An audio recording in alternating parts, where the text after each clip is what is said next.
Sean bienvenidos nuevamente a este estudio panorámico del Nuevo Pacto. Hoy vamos a estudiar la última carta del apóstol Pablo que fue escrita antes de su ejecución, muy probablemente.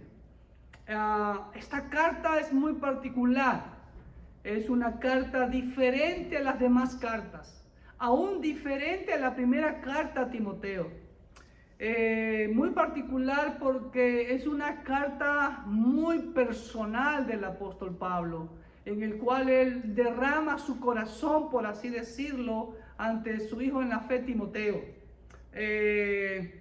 Una carta en la cual expresa su tristeza, no por el hecho de que estaba próximo a ser ejecutado, sino más bien por el hecho de ver la ingratitud de sus colaboradores, de sus hermanos, el abandono que le hicieron al apóstol Pablo estando en estos momentos difíciles, donde más necesita el apoyo de los hermanos. Claro, él contaba con la presencia del Señor, estaba fortalecido en el Señor, pero humanamente también es necesario muchas veces el alivio, el consuelo de los hermanos. Así que vamos a ver algunos puntos característicos en esta pequeña carta que es la última del apóstol Pablo. Vamos al primer punto. El primer punto vemos que en la primera carta a Timoteo, Pablo habla como que si fuera un hombre libre. Y de hecho ya vimos que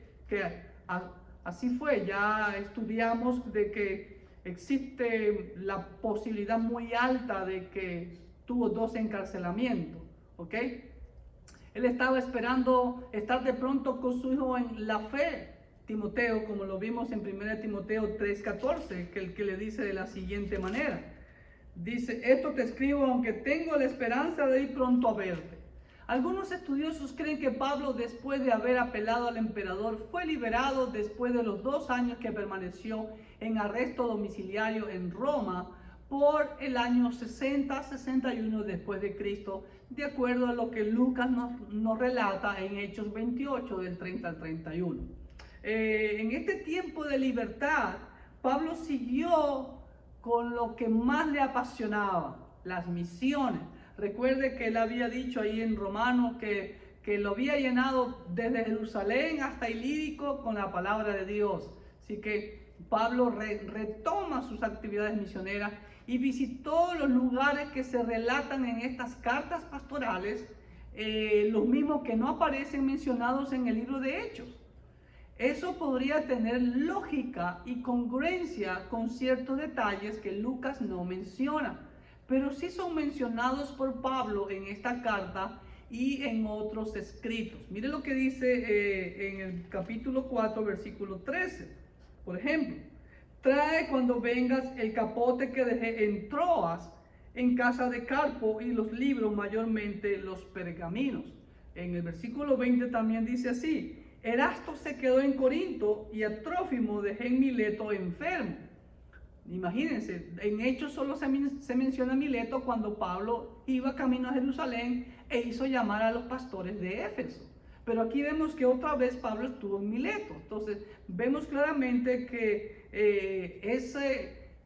esa posibilidad de esa libertad que tuvo después de su primer encarcelamiento trajo consigo que él siguiera la actividad misionera y plantara nuevas iglesias, como por ejemplo en Creta. En 2 de Corintios también nos dice así el apóstol Pablo, 2 de Corintios 11, 23 al 28, dice así.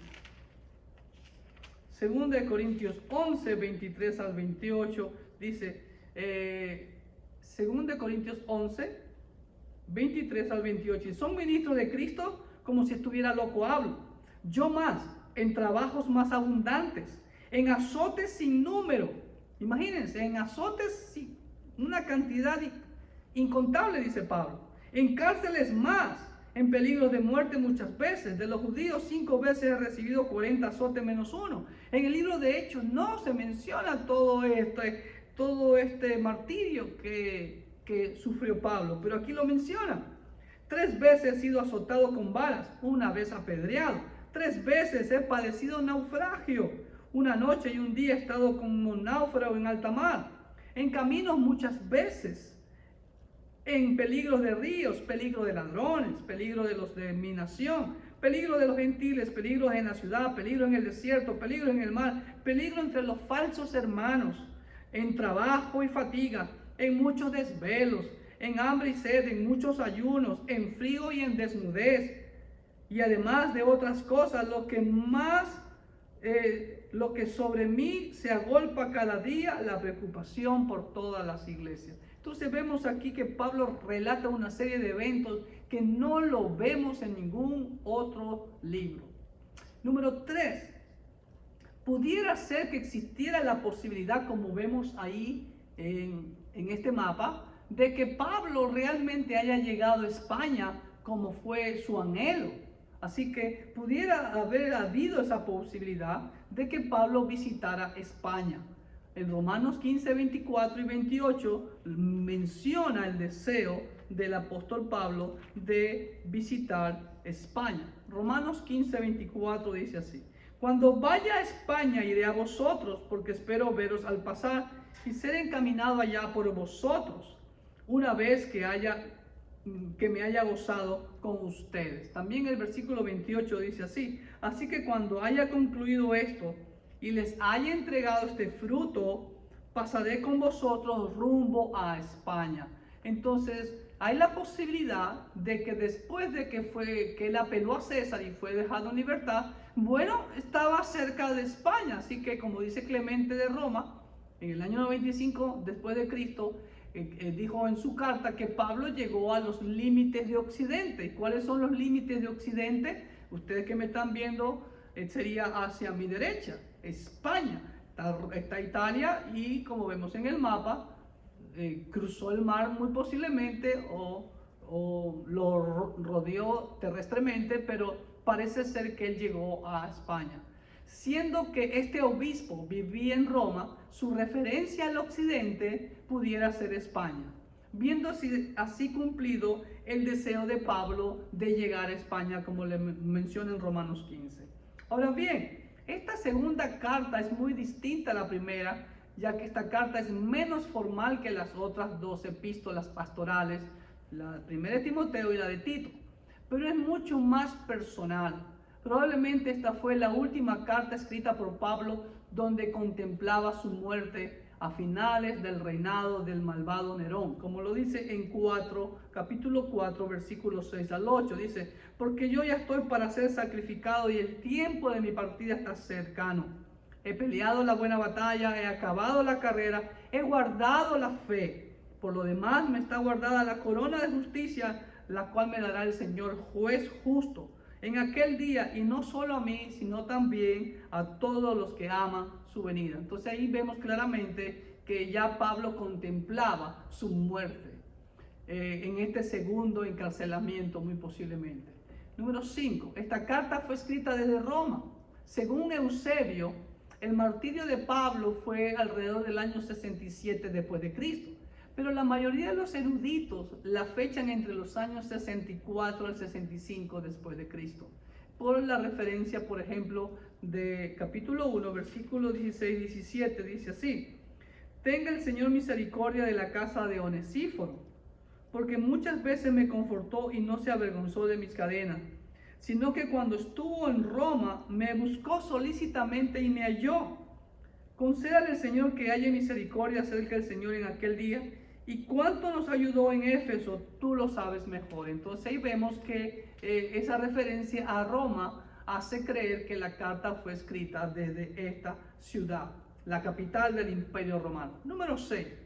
Esta carta, como lo mencioné al principio, muestra el corazón de Pablo, su tristeza, no por el martirio que le esperaba.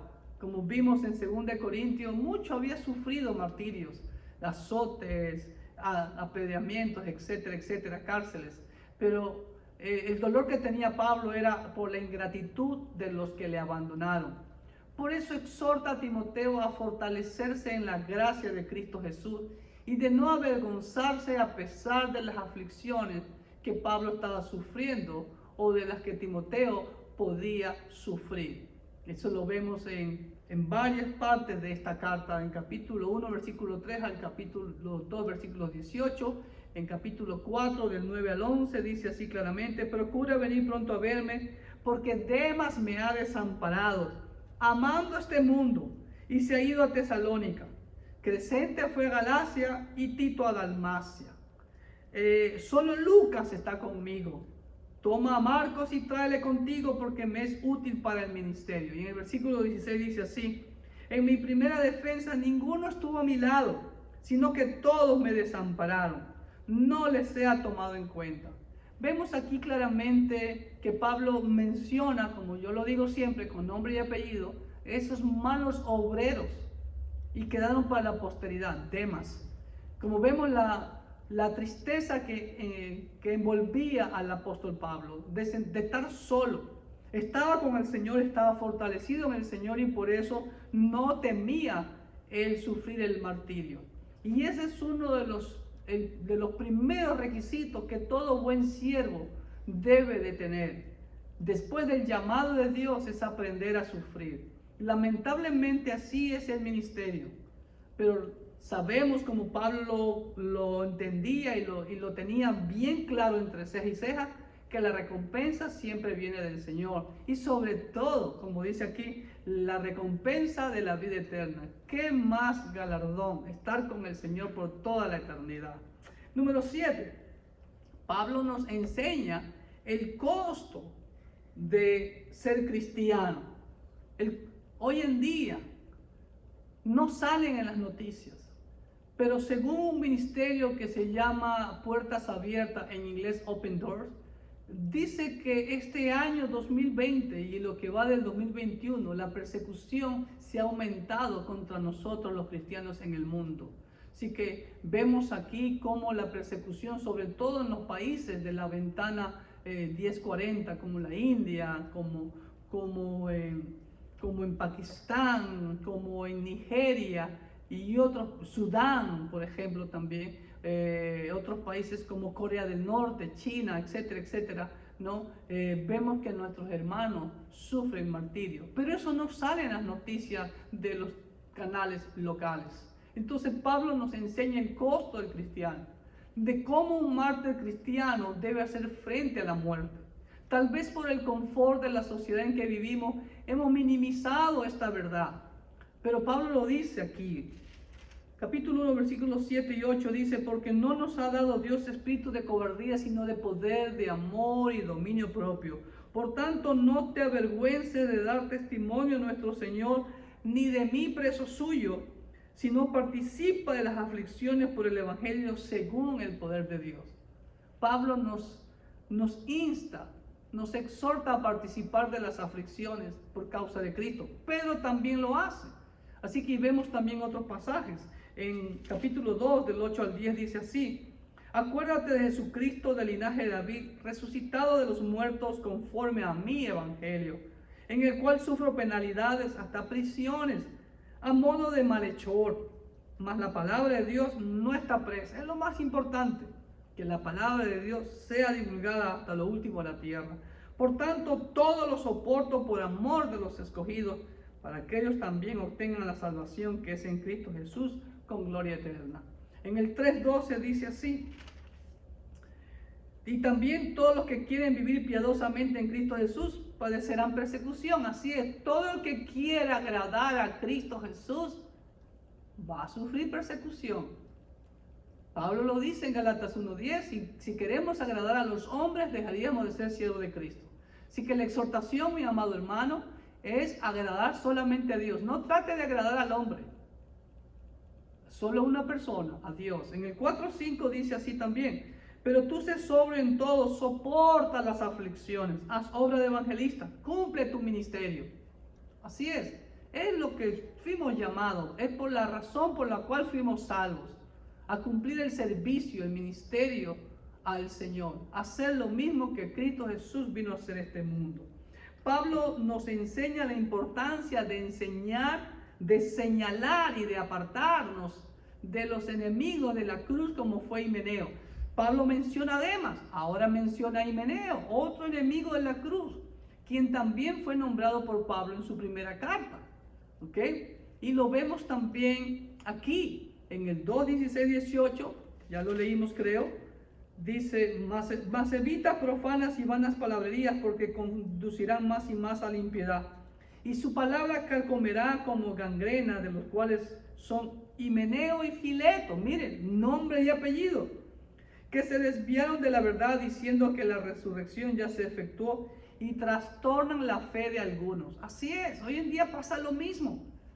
Hay hombres que enseñan mala doctrina y trastornan la fe de algunos y se desvían, lamentablemente. En capítulo 3 también vuelve a decir lo mismo. También debes saber esto, que en los postreros días vendrán tiempos peligrosos, porque habrá hombres amadores de sí mismos, avaros, vanagloriosos, soberbios, blasfemios, desobedientes a los padres, ingratos, impíos, sin afecto natural, implacables, calumniadores, intemperantes, crueles, aborrecedores de lo bueno, traidores, impetuosos, infatuados, amadores de los deleites más que de Dios, que tendrán apariencia de piedad, pero negarán la eficacia de la piedad. A estos, dice Pablo, evita, hay que evitarlos. La iglesia en los primeros siglos, el primer siglo, segundo siglo, se caracterizaba por eso. Hacían gran separación entre los herejes.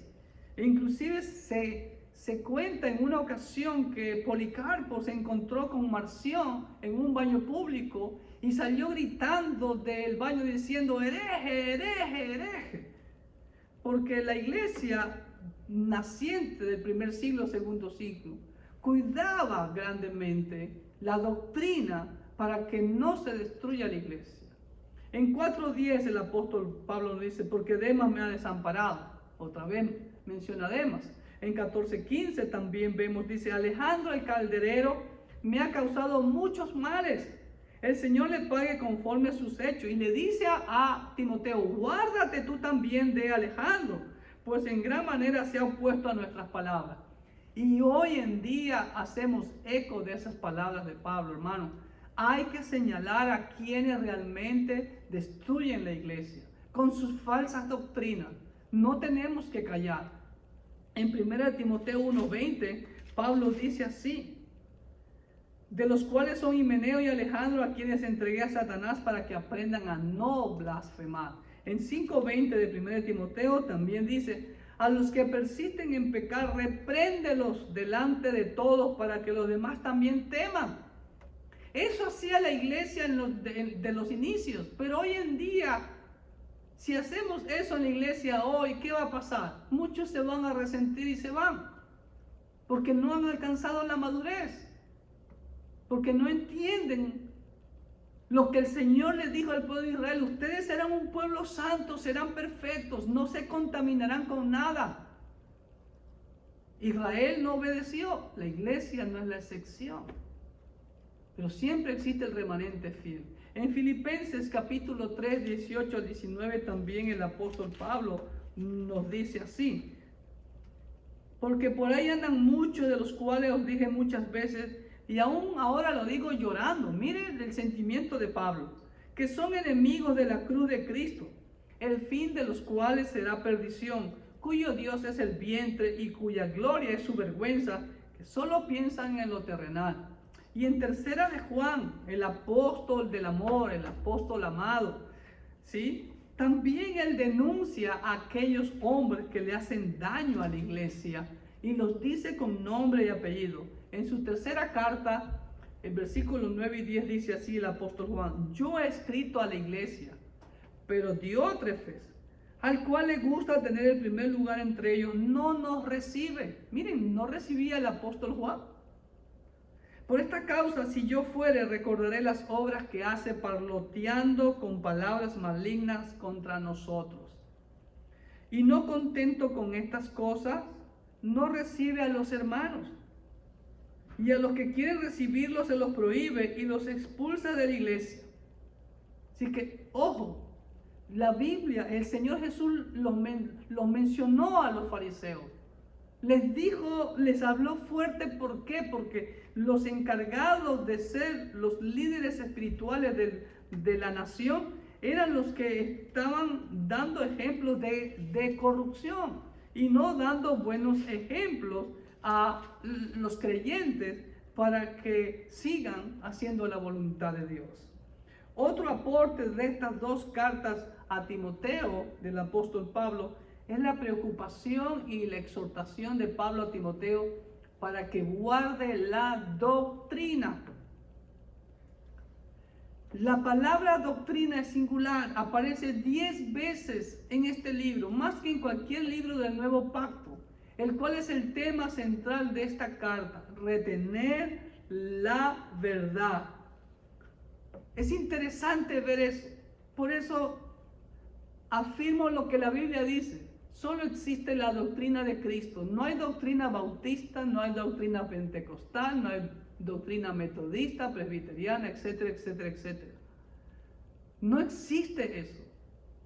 Simplemente es la doctrina de Cristo, la doctrina bíblica, la que los apóstoles enseñaron, la que el Señor les enseñó a los apóstoles. Número 10. Pablo nos advirtió de la apostasía de la iglesia en los últimos días, pero nos da el antídoto contra este mal y el propósito de las Escrituras y de nuestra salvación. Miren lo que dice capítulo 3 del 1 al 17. Habla claramente sobre eso. La exhortación a que vendrán hombres engañadores, que tendrán apariencia de piedad, pero niegan la eficacia de ellos. Y los exhorta a Pablo, no solamente a Timoteo, sino a nosotros, como líderes, a que tengamos cuidado de no caer en la apostasía. Hoy en día vivimos eso. ¿Y cuál es el antídoto? Estudiar la palabra de Dios. Porque a través de la palabra, este es el filtro. No lo que diga un hombre, no lo que diga una denominación o una iglesia. Este es el filtro, solo la Escritura, como dijo Martín Lutero. Y porque la Escritura, como dice Pablo aquí mismo, dice: toda la Escritura es inspirada por Dios. ¿Y para qué? Y es útil para enseñarnos, es útil para redarguirnos, para corregirnos. Todos nosotros venimos siempre con ideas erradas cuando venimos a los pies de Cristo. Porque lamentablemente los seres humanos, como lo he dicho y lo digo muchas veces, nosotros creemos lo primero que vemos o lo primero que escuchamos. Pero cuando venimos a la palabra de Dios y nos confronta la palabra de Dios, vemos que está equivocado, entonces tenemos que corregir, tenemos que enmendar. Para eso es la palabra de Dios, ¿sí? Para corregir, para instruir en justicia, con el propósito a fin de que el hombre de Dios sea perfecto, maduro espiritualmente, enteramente preparado para toda buena obra. Entonces, la doctrina, como lo he dicho en algunos estudios, si mi doctrina es buena, voy a practicar buenas obras, pero si mi doctrina es mala, voy a andar haciendo obras malas. Así de fácil y sencillo. Por eso la necesidad de escudriñar todos los días las Escrituras, como el Señor lo ordena en Juan 5:39. 11. En conclusión, esta carta nos exhorta y nos anima a todos los cristianos, y mayormente a nosotros los siervos de Dios, a seguir adelante en el cumplimiento del propósito de nuestra salvación. A pesar de las dificultades que puedan presentarse en el ministerio, que sí las hay, a pesar de las tribulaciones, a pesar de las decepciones, que sí las hay, a pesar de las ingratitudes de los hermanos, a pesar de cualquier traición que podamos sufrir como lo sufrió nuestro Señor Jesucristo. Pero a pesar de ello, Él se enfocó a lo que vino a este mundo: llegar hasta la cruz y obtener nuestra salvación a través del sacrificio vicario, su muerte, su sepultura, pero sobre todo su resurrección. Pablo lo dice en capítulo 4, 7, 8, le dice: porque yo ya estoy para ser sacrificado, he peleado la buena batalla, he acabado la carrera. Es lo que Dios desea de cada uno de nosotros, que terminemos la carrera. Esa carrera que empezó en el momento que aceptamos el pacto de Dios a través de Cristo Jesús y que no termina prácticamente hasta el día de nuestra muerte. Así que eso es lo que tenemos que hacer, enfocarnos en el propósito de nuestra salvación. servir, servir, servir todos los días al Señor. ¿Y cómo sabemos de qué manera servirle al Señor? Escudriñando la palabra de Dios todos los días. Y por último, como siempre, vemos un bosquejo de esta carta que consta de 4 capítulos y de 83 versículos. Y la podemos bosquejar de la siguiente manera. Los 2 primeros versículos del capítulo 1, introducción y saludo. La segunda parte, una exhortación de Pablo a que el siervo de Dios debe aprender a sufrir. 1:3 al 2:26. La tercera parte de esta carta la he dividido así: advertencia contra la apostasía, el antídoto contra este mal, las escrituras, ¿no? Todo el capítulo 3. Número 4, Pablo anima a ser un siervo fiel porque nuestro Señor es fiel. El mejor ejemplo, el modelo por excelencia de nuestro Señor Jesucristo, siempre. Y Pablo también, humanamente hablando, ¿sí? Y quinto y último, la conclusión y saludos, que van capítulo 4, 19 al 22. Así que, ¿cuál es el énfasis de esta carta? Nuevamente, es la exhortación a ser buenos siervos, a aprender a sufrir, a que tenemos que retener la doctrina. Y si usted es un siervo de Dios, usted debe de eso enseñar a su iglesia. Si la iglesia, si el hermano se resiente, es porque realmente, como dice la escritura, dice Juan, salieron de nosotros, pero no eran de nosotros. Salieron de nosotros para que se mostrase que no todos son de nosotros. Recuerde lo que el Señor dice, que muchos le dirán en aquel día: Señor, en tu nombre hicimos esto, predicamos, sanamos enfermos, expulsamos demonios. El Señor va a decir: apártense de mí, hacedores de maldad, que no los conozco. Así que no se preocupe, no tenga temor, mi amado hermano. Retengamos siempre la sana doctrina. Recuerde que siempre, solamente el remanente, como dice Pablo, será salvo. Espero que este estudio haya sido de mucha edificación para sus vidas, y esperando y clamando por sus vidas, que Dios lo use grandemente para su gloria. Que Dios lo bendiga grandemente.